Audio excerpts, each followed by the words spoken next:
বিসমিল্লাহির রহমানির রহিম। আসসালামু আলাইকুম ওয়া রাহমাতুল্লাহি ওয়া বারাকাতুহু। আজকের নির্বাচনকালীন সময়ে যে বিষয়টি নিয়ে আলাপ আলোচনা করব সেটি হলো নির্বাচনী প্রচারণা। নির্বাচনী প্রচারণার ক্ষেত্রে আমাদের দেশে একটা গতানুগতিক কিছু দীর্ঘদিন থেকে নিয়মকানুন দীর্ঘদিন থেকে চলে আসছিল। তো আসলে সব কিছু পরিবর্তন হয়েছে, দেশের প্রেক্ষাপট পরিবর্তন হয়েছে, মানুষের চাহিদার পরিবর্তন হয়েছে, রুচির পরিবর্তন হয়েছে। সব কিছু মিলিয়ে এখন আর ইচ্ছা করলেই নিজের মতো করে যাকে তাকে যেখানে সেখানে নির্বাচনী প্রচারণা চালানো ঠিক হবে না। নির্বাচনী প্রচারণার মূল উদ্দেশ্য ভোটারদের মন জয় করা, ভোটারদেরকে দলের প্রতি, প্রতীকের প্রতি, প্রার্থীর প্রতি আকৃষ্ট করা। এই আকৃষ্ট করাটাকে যদি সেরকম লোকের মুখ থেকে না হয়, তাহলে যেখানে আমরা ভোট চাইতে যাব দেখা যাবে তার বিপরীতে প্রতিক্রিয়া হবে। অর্থাৎ আমাদের সহজ ভাষায় যেটা বলি, অ্যাকশানের রিয়াকশান। তো আমি বলতে চাচ্ছিলাম,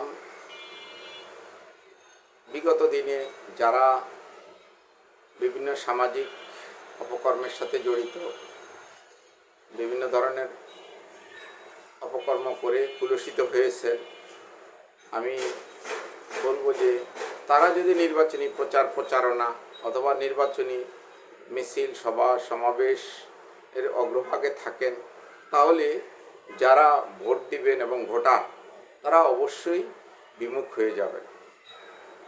তাদেরকে কোনোভাবেই নির্বাচনী প্রচারণার অংশ করা যাবে না।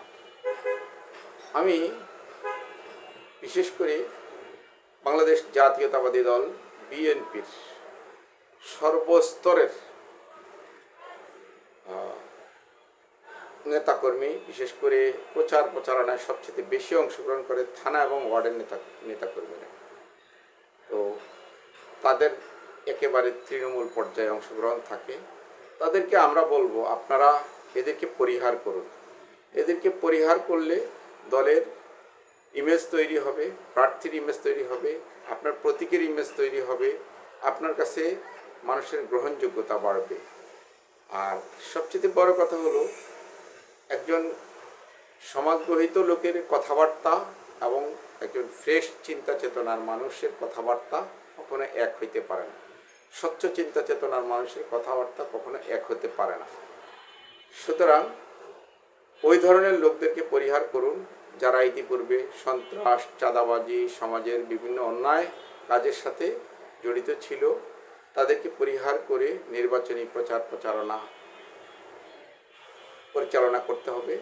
তা না হলে আমাদের যে প্রচারণা সেটা ব্যর্থতায় রূপান্তরিত হবে। তো আমি আবারও বাংলাদেশ জাতীয়তাবাদী দলের বিশেষ করে থানা, ওয়ার্ড এবং সর্বস্তরের নেতৃবৃন্দের দৃষ্টি আকর্ষণ করে বলবো, সন্ত্রাসী, চাঁদাবাজ, সমাজের অপরাধীরা সে যেই হোক তাকে পরিহার করুন, তাকে বাদ দিয়ে নির্বাচনী প্রচারণায় অংশগ্রহণ করুন। আল্লাহ হাফেজ। আসসালামু আলাইকুম। বাংলাদেশ জাতীয়তাবাদী দল জিন্দাবাদ, ধানের শীষ জিন্দাবাদ।